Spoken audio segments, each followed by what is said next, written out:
The following test of the things we think, say, or do. First, it is true. Second, it is fair or concern. Third, Well, you know the friendships. Fourth, But beneficial or concern. please be seated. The roll will resume.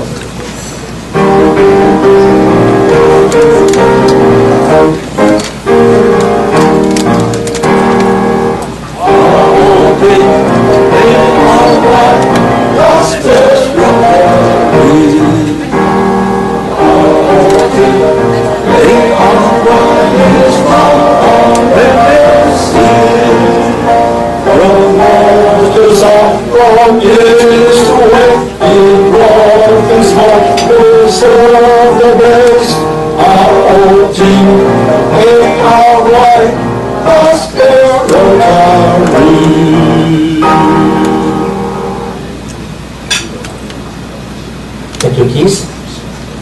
Introduction of the distinguished guests and Rotarians. Hello, P. Bio and fellow Rotarian and distinguished guests. We are very happy that we have three guests today. First of all is our speaker, Doctor and Vice President of China Medical University, Clifford Zhao, Dr. Zhao. And his beautiful wife, Helen. And our old friend, James Chuan. Yes. Welcome. Thank you, Ed. President's time. P5. I'm very honorable to have our Vice President of 中国医学院的副校长，很高兴他能够柯总能够邀请他到我们社来做演讲，谢谢大家。Now our monthly idioms by our dear Keith.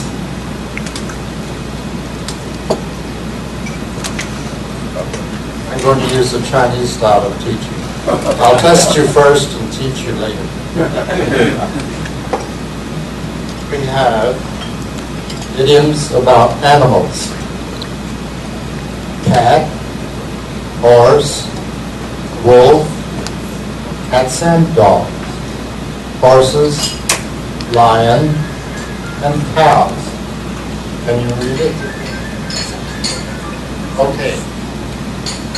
What I want you to do is that I will read the idiom and you tell me what animal it has, and we have a transparent red envelope. Okay. The first one to get your hand up, and I see it. I'm not promising it, I'll always see the first one. But the first one I see will hit the red envelope. Okay, the first one. My neighbor's teenager can listen to Justin Bieber until the what come home. Cows. Cows. Right first one, yes. Thank you. Until the cows come home.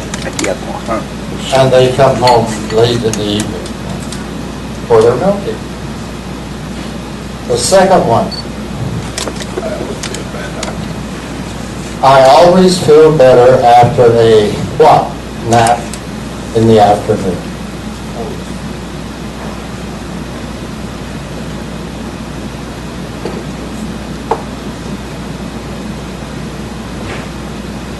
Cat. Oh. Right? Yeah. Cat nap. Cat nap. Yeah. This is a short nap. it. Except my cat's naps are very short. Cats sleep 20 hours a day. I asked Joe to hold his blank, but he left without me.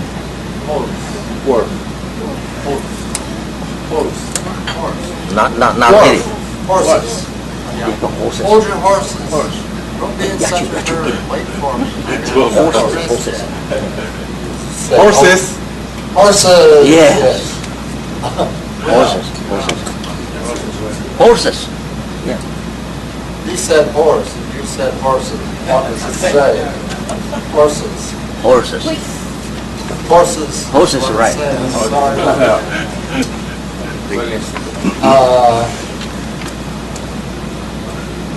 My teacher told me not to blank around while he was gone.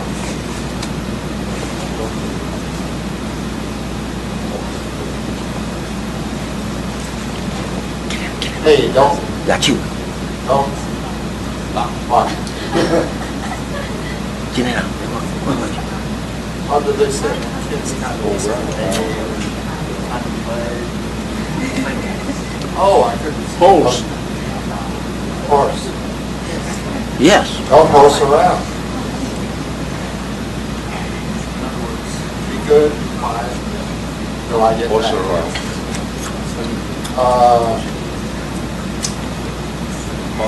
Number 5, the baseball game was canceled because it was raining.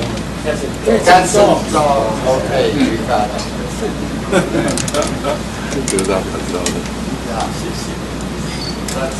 Then it really rains a lot and cats and dogs stop coming down. Mother told me not to blank my food down. Don't walk my food down. Wolf.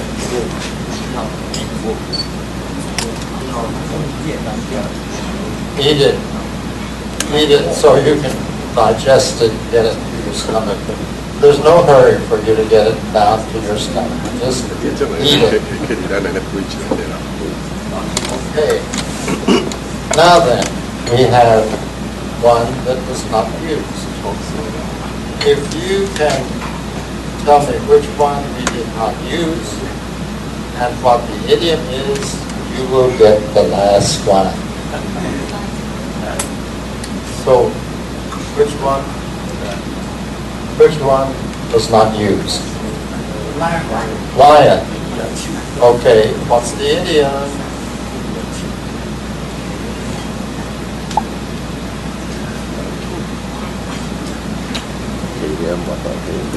Don't know the idiom about lion. Difficult. Keep it. So we suppose that a man has died and they read the will. And there are several people that are expecting to get their share of the inheritance. And the oldest son got the lion's share of the money. Yeah. Okay.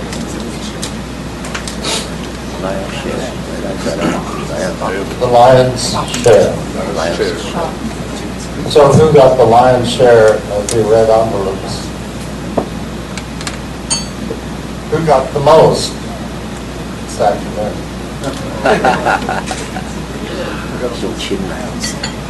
Who got the lion's share? Thank you, Keith. Secretary's time. Just a quick reminder for this coming Sunday, our Christmas party is going to be held at the same place. So please bring your gifts for gift exchange. The ones who didn't bring will be fined $580. So please keep in mind. Next, let's get with our program. Let's invite Berto to give introduction of our speaker today.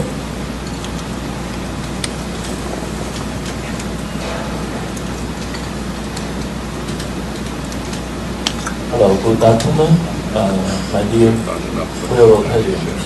It is my great British to welcome our distinguished guest, Dr. Clifford Zhao. Dr. Zhao is a Vice President of China Medical University and the Superintendent of the Cancer Center. Dr. Zhao is the world-famous expert in the field of radiation oncology and cancer imaging. He was awarded as the best doctor in the United States and American top doctors for many times. He is also a distinguished professor from Columbia University. Recently, he has invented a new tumor radiation therapy. So, 中国医药大学现在有数十亿的那种抗癌计划啊，现在是Dr. Zhao在主持啊，所以他很受到我们国家跟中国医药大学的重视啊。So today he's going to bring to us a very informative speech. So please.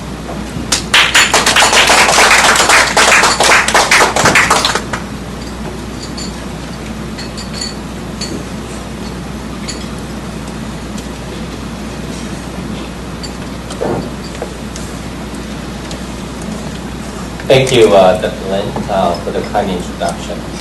Before I start, I have a small request because for me to talk and then also can have some interaction with you.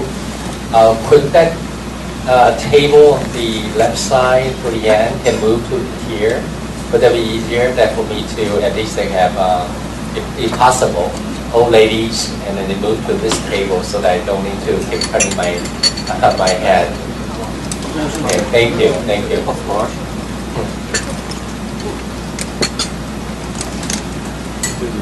Okay, so while people shifting and moving, and I would like to say that I really impressed with in our city of Taichung we have the club like this. And certainly in certain for foreigners who come to the city and that really need to have a place to feel home. They usually in the U.S. when we go to the one city, that the first place we go is a church. Yeah, because that's the place that you can interact with not only people but also family. And this family spirit actually the foundation of the Rotary Club.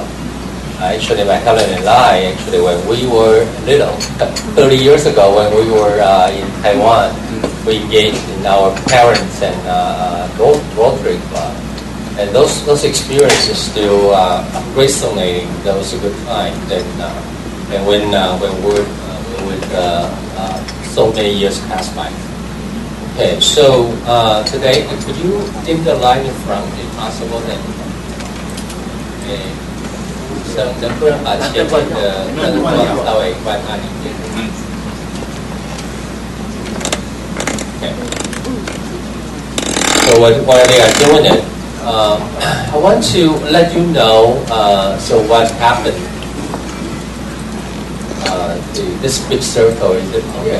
All right. Okay. Hopefully, we're not can keep you awake.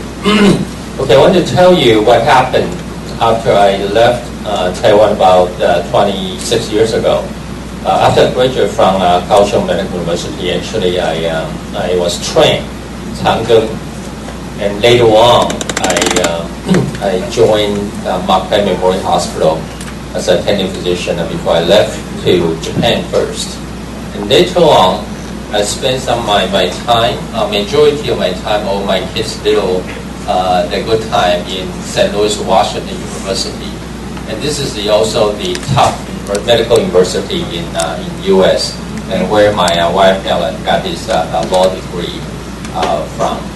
And later, actually, we moved to Houston in MD Anderson Cancer Center. For those who may not in this field as oncology, then MD Anderson Cancer Center always been the number one or number two, alternating between Memorial Sloan Kettering in New York as the top cancer center in the U.S.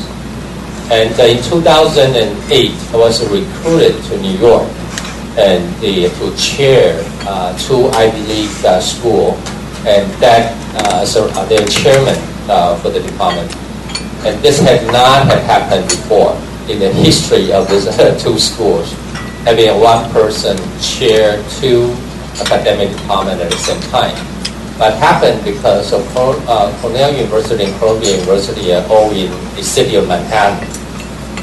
So actually my job, my hands pretty full and build a program, double their income in 5 years, and then later on, about a year or two ago, so many reasons, so many family reasons, and also the invitation by the chairman's side. I look around to see what is important, what's a priority in life.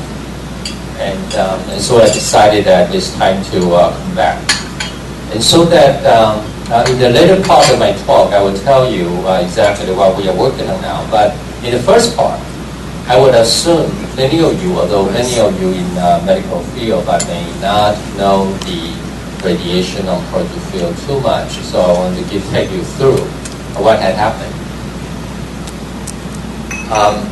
Okay, the first we need to understand what happened to the world population in terms of cancer. If you look at it, this is statistics in 2012. Every year, about 14 million cancer patients newly diagnosed around the world, with the heaviest incidents happen in this part of the world: China, India, and Korea, and Taiwan, and so forth. 4.5 million a year. The U.S. and North America followed, and then the remaining of India, the Russia, and also Europe. So among those, the fighting with cancer usually is fighting between the cancer and the evil cancer cells. But most importantly, there are many tools that you can use. But one of them is radiation. So radiation, what we think, if you have a disease going through the whole process, when you go out, we like to have a healthier patient than when we first started with. So how radiation works? Radiation, you cannot see it. There's no heat, no nothing, but you're going to see the damage to the DNA, and the cancer will die. And why would cancer die and normal tissue not be damaged? Usually the question. What happens is that when you have a radiation, you kill the tumor cells. And when tumor cells are killed, and the blood vessels remain, and then normal health tissue will grow back. Almost like you have a house and turn out to be the gangster occupy your house. You need to get rid of those bad guys before the new person can move in. So in that aspect, we need to think about the cure. There's two aspects of the cancer treatment. One is initially for cure. Another aspect is when tumor spread out, you need to do something to comfort people. It's what we call palliation. In the cure, surgery probably can cure about half of them. Radiation, about 40% of them. Chemotherapy. Although we see the chemotherapy more often, but chemotherapy per se alone can cure very little. Usually it's like hematological disease like leukemia. So usually how radiation works, it looks like this. You have a tumor like here, like breast cancer, and you have direct radiation beam, you have a heart, you have a lung. You try to avoid those normal tissue.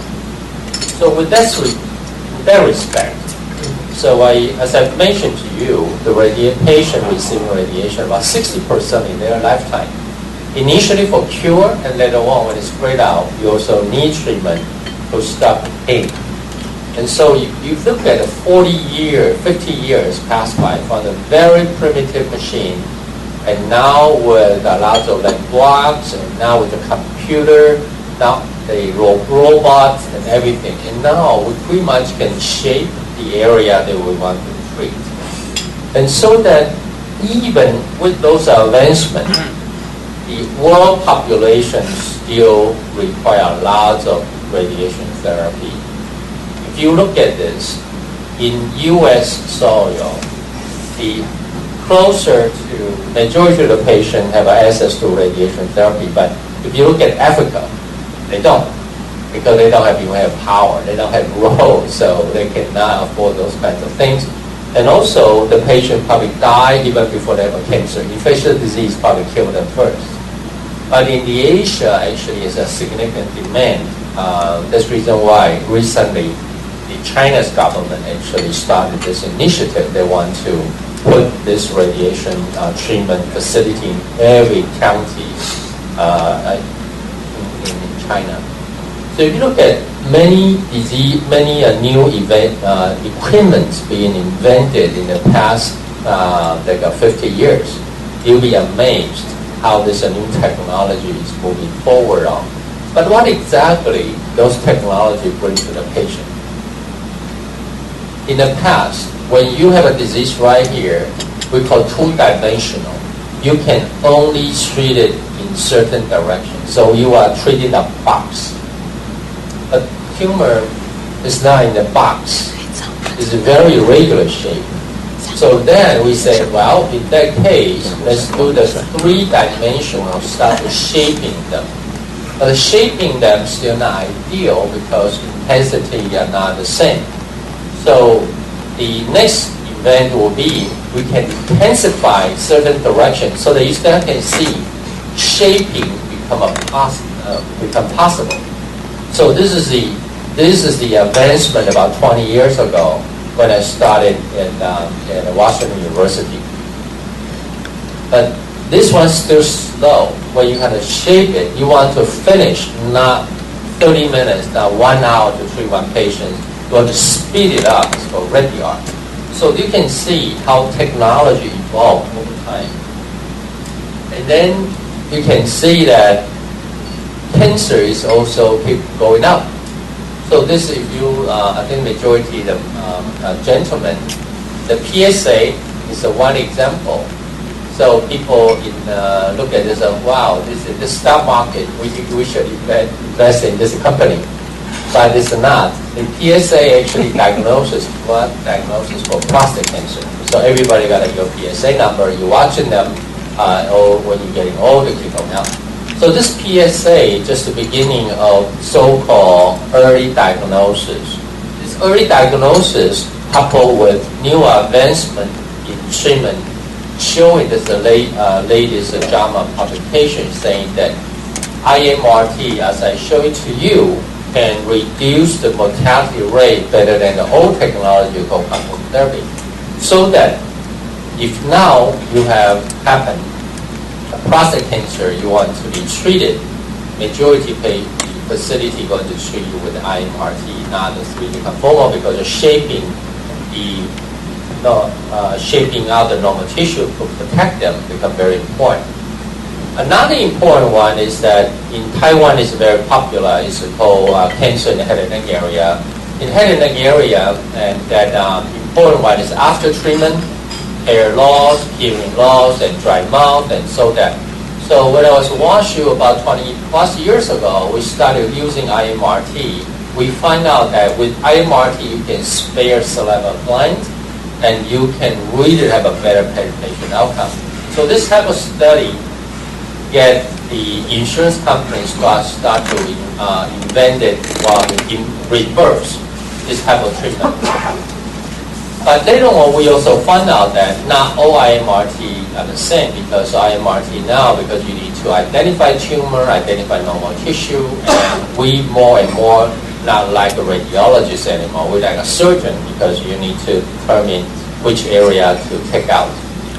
And there's one study showing that almost similar to the surgeon. If you have a tumor like here, you have 20 surgeons that you want to do it, and how would you operate on this patient? The scary part is that everybody are different. So this is very scary, because when you have a tool to cure cancer, but every physician do it differently. So if you're a patient, which one would you pick and choose? Because the outcome will be different. And if you do it incorrectly, this is what happened. This is one international trial that I'm a principal investigator. If you missed it, tumor recur.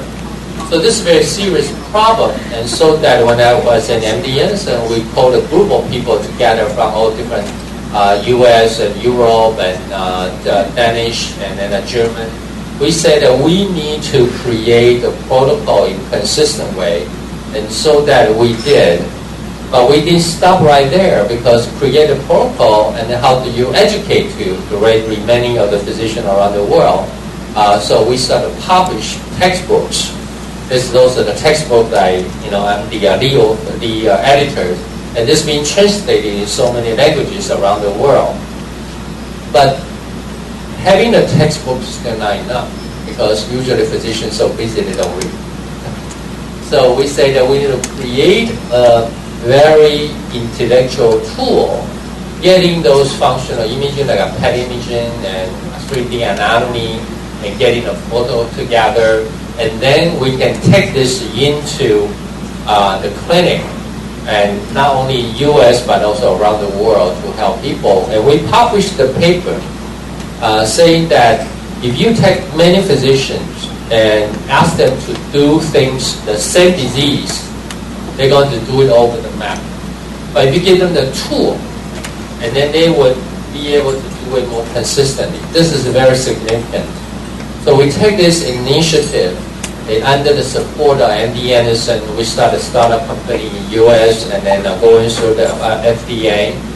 This is a whole business world, and we need to do marketing, service, and then later on, and then thanks to my wife Helen, because her background as in the legal, that we able to exit the company to the biggest company in the world called Varian, so they continue to help more patients around the world. So this very short story about the new technology from patient management to we have the education to technology development, and so that more patients can benefit. And the story about the age of radiotherapy, cure, post-effective, cutting edge, all those kinds of things. But even that, the most common cancer around the world still remain untouched, which is lung cancer. Lung cancer is still the most common cancer around the world. Smoking, many other things. But most importantly, this is incidence, this is death. More patients died of it. If you take incidence 13, every year, 90% of this death coming on the lung cancer, because cure is very difficult. If you look at another one, like prostate cancer 8%, now then die, because it's curable. Breast cancer similar, 12%, only 6% die. So it means this is a disease, the lung cancer is very difficult, especially in Taiwan. Majority of the lung cancer now is a female, young age, non-smoker. But the treatment of the lung cancer now is to get us to involve in the current study that we are working on, which is called low-dose lung CT. This is a lung CT screening. I will encourage you. It's very low dose, very low radiation exposure. You need to do it. If you do it every year, you won't miss anything. It's much better than chest X-ray. I think that we should do it. And then this is the thing in the men lung cancer going down, and female, especially female, young female, like those young ladies in the audience. I think that I would certainly encourage you to do the screening of those. But when you diagnose this with lung cancer, what do? In the past, you go to surgeon to take it out. And now because of this invention of we call radiosurgery for the lung cancer, small lung cancer, we can cure 90% of them without surgery. So this is very significant, especially, for example, in China now. China every year, about 3 million new cancer diagnosed. About 1/3 of them are lung cancer. You cannot find that many surgeons to operate those patients. So this will be one of the important ones. That's the reason why 发改委 say that every single county 每个县都必须要有 you need to have those kinds of things, because they know once you start to diagnose early on, you need to handle those that you need to do the treatment. But another advancement in this is we also find out treating lung cancer not easy because radiosurgery can help. For example, this is the you can before surgery and then 1 month afterward, 6 months, only scar tissue. You can cure 90% of them, but the problem is lung cancer moves with your lung when you breathe. Unless you don't breathe, but it's a breathe, lung cancer going to move. So tracking those tumor during treatment become very important. And this is important to highlight. And now the next generation, we need to see it and to treat it. And to see it, to treat it, there are so many other new things you can do. For example, this one is tracking and treating with MRI. So you can track the tumor, and this is another example that you can track it. So tracking the tumor now is a key word. Regardless if you have a friend or family or somebody wants to get the radiation treatment, you need to ask them whether this image-guided therapy or not, because our organ moves, tumor moves. Okay. So another trend of the whole cancer care is that personalization. We, each individual, see ourselves one of a kind in this world, because not only we look differently, our genomic profile is different, but our cancer actually are lots of the differences. So they started. We have heard this word so often now. Everybody say personalized cancer treatment or personalized medicine. What exactly they are talking about? He's talking about every disease you should not treat it only with the one cancer treatment.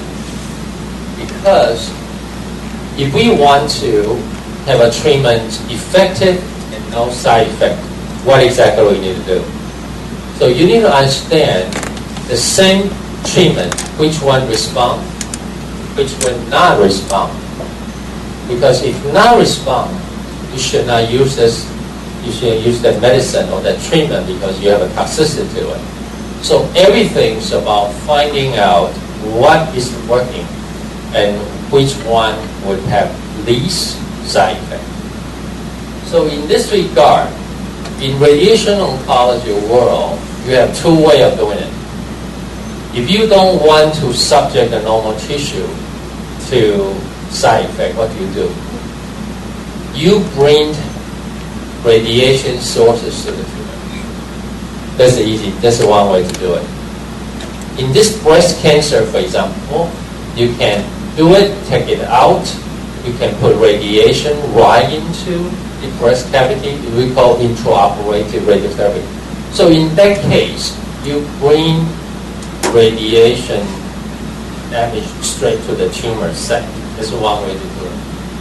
Another way to do it, you can bring multiple radiation, small quantity, maybe 100, 200 of them, but focusing one spot. This can be done. For example, this one called knife. This one can do it with those different direction, or you can do it in many directions. Okay. So this is the trend. If the tumor is too big, you cannot get radiation straight to the tumor. You need to go from outside. But what happened to this? What's wrong with it? Because you bring so many directions into here, you can see this blue area is also the normal tissue also got hurt. Those are the innocent bystanders got hurt. So let's take it to the latest development of the China Medical University is doing is that we want to have the treatment. This is conventional treatment. As I just mentioned to you, when you shoot it, something pass by. You want to have something, hit it and stop. And hit it and stop, there's a two way of doing it. One is called proton or 质子. Another one is called carbon ion or 重粒子. Now, those ions actually can hit it and stop. Similar to when you want to hit the target, you have a torpedo. Before torpedo hit the target, actually it's under the water. You don't notice it until they hit it. So this is the charged particle. The result of this is, if you treat this child with the cancer in the brain, you have a lot of doses into the normal organ right here. But if you have a charged particle, this area will spare.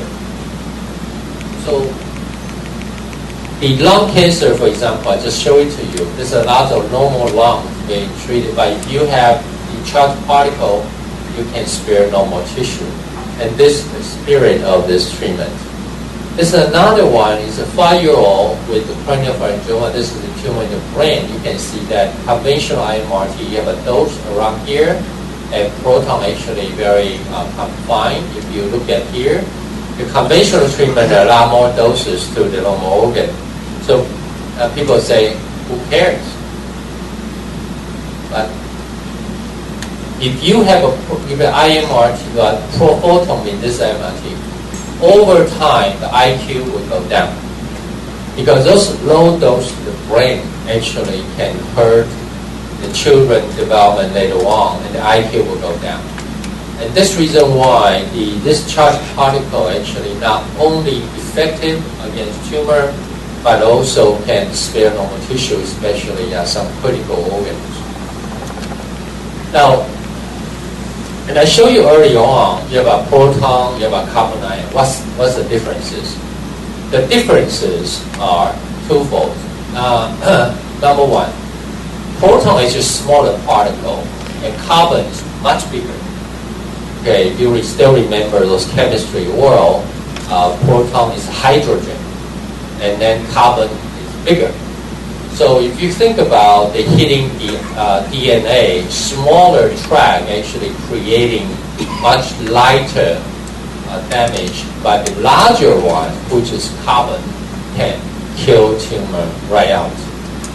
So with that, and why we cared about this? Because when tumor grow, they're going to bring in the blood vessels in. Those tumor cells right next to the blood vessels, actually, they are we call the oxygenated tumor. But there's a layer of tumor still alive, but further away from blood vessel, we call hypoxic tumor. Those hypoxic tumor actually, drug cannot get to, difficult to kill. Usually, this type of tumor got recurred. In this oxygenated tumor, proton and carbon ion works. But in this area, only carbon ion can do it. And this reason why in China Medical University, we decided that we not only going to work on proton, like Chang'e and Taida, they only have a proton, but we going to be the first carbon ion center in Taiwan. So this carbon ion center can cure those diseases like this osteosarcoma of the bone. They usually cannot be cured by proton and or X-ray. It can be cured, but also, for example, like a pancreatic cancer, you have a bowel right next to it, and this can cure those incurable diseases.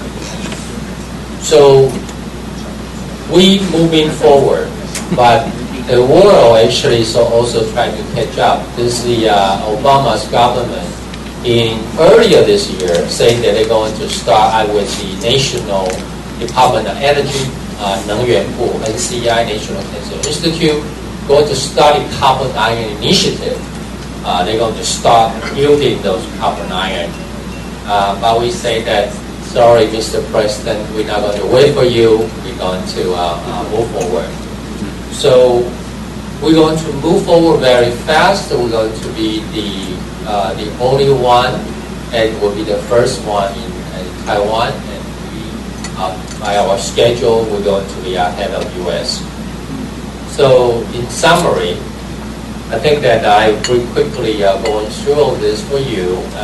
Radiation oncology now not only taking the informatics imaging, but also molecular imaging, but also genomic proteomics. We are doing all the personalized medicine, and along the line that I'm lucky during this period of time I'm in U.S. and with the support of my dear wife Helen, able to engage on this academic pursuit, and they have a chance to make some contribution to oncology world.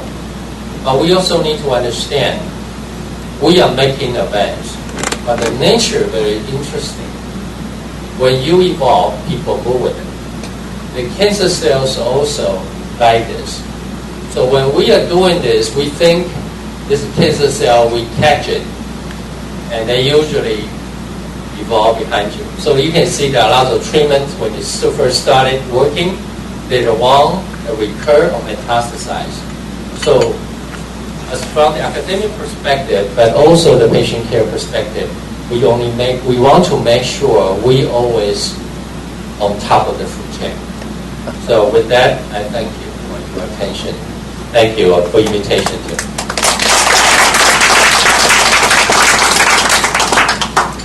So any questions or anything that you feel comfortable, any language okay? English, Taiwanese, or Mandarin? 赵教授是国际非常非常出名的天色摄影的学者，所以各位可以把这个亲戚跟刚刚所讲的看得重例子治疗，大概就这样子，请到赵教授。From screening to cancer screening to anything that if I know, I will try to answer.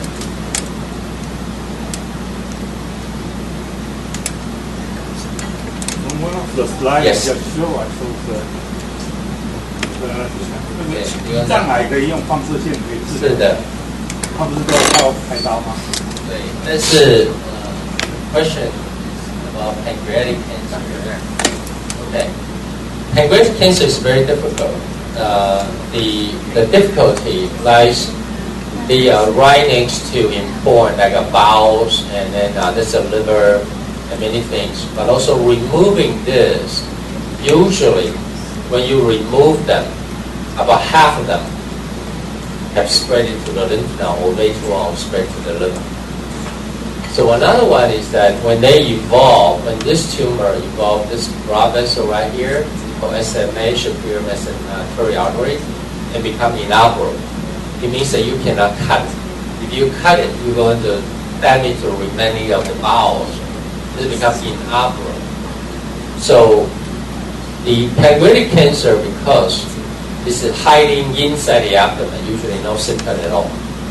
Usually those people got cured.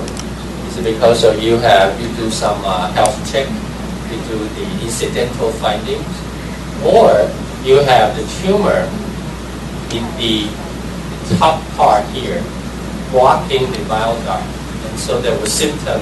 Even tumor small, but symptom would appear much early. Otherwise, by the time they were having symptom, already too late. And then in the past, those patients usually, before this carbon iron time, those patients, regardless what you do, rarely survive more than 12 months.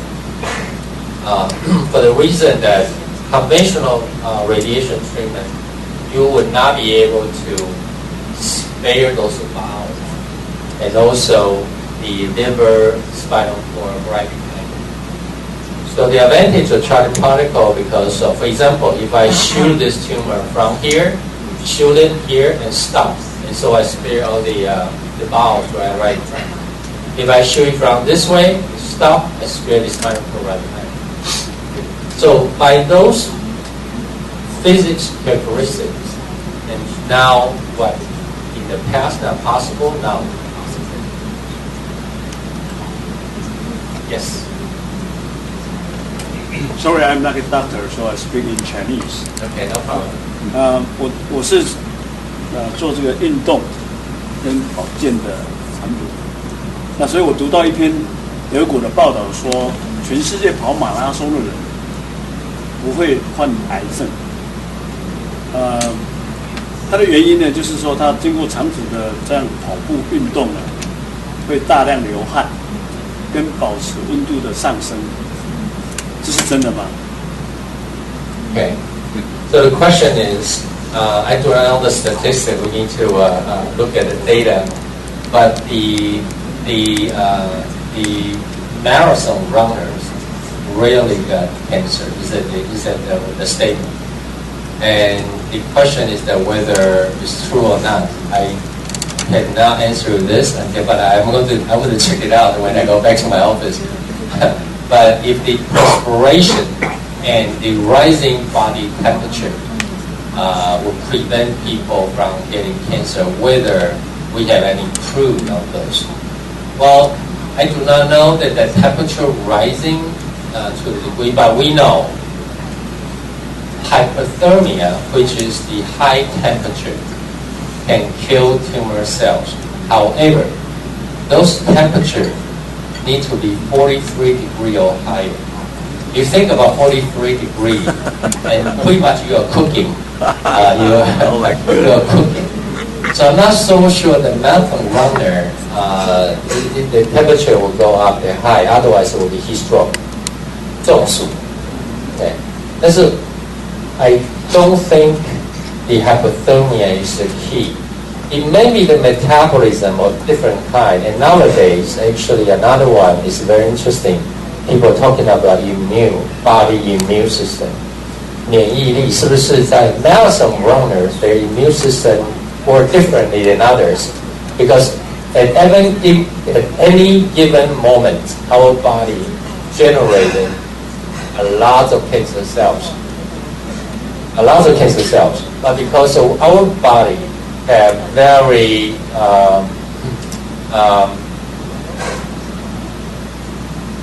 functional immune surveillance system. Anything not right, usually our immune cells will kill them. So at this moment, we do not know that why certain population tend to get cancer other than genetic, and we still don't know. And that's the reason why also another area that we are very interested in is the 中医。我们这里没有中医啊。in our Chinese medicine, we talk about a lot of things. We try to make our body feel better. You do a lot of things slowly, gradually. Maybe some of them make sense, and maybe some of them is maybe related to the exercise. But certainly, if I check it out and that's correct, I'm going to start running tonight. Yes, Dr. Lin. Quite recently, people may try to run cancer, especially those non-smoking. So the question is that why those non-smokers got lung cancer, especially in Taiwan, the young female getting lung cancer. We do not know. But now, actually, I'm part of the consortium of the Taiwan led by Taida Yang Panzi Xiaozang. We are looking at genetic testing of the risk population, especially non-smoking female. And then number one, we want to identify any like a marker, like a risk group marker. And then we believe that we have a fun one. The second is that even you have a genetic risk factor, why those non-smoker female getting lung cancer? So there are so many speculations. One is that our Taiwanese women stay in the kitchen too long, they're cooking, and our venting system not good, and so that over time, those pollution, similar to what happened in China, that why their lung cancer people went up because of air. That's one possibility.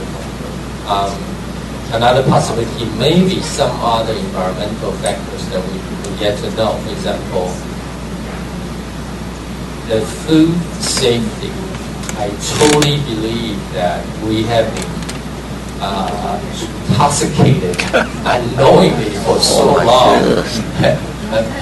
So many directions we do not know, and that may have a certain way to contribute to what we have observed today. No, but I think this is a very active area.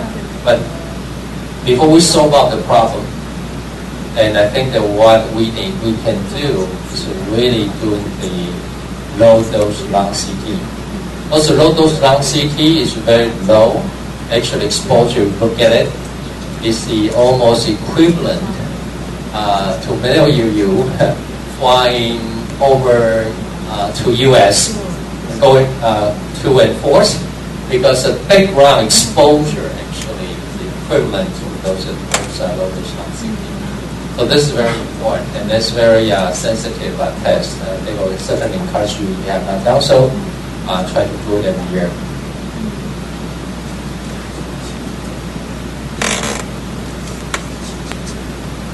No question means that I think that I wish you all luck, and then keep healthy and maybe running marathon starting tonight.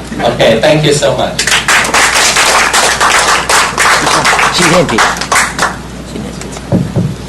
Thank you, Professor Zhang. Then would you stay? We'll give you a gift.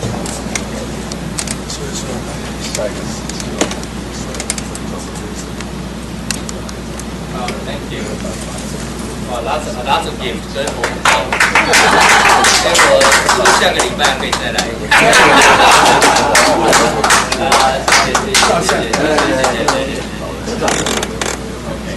Thank you. 好。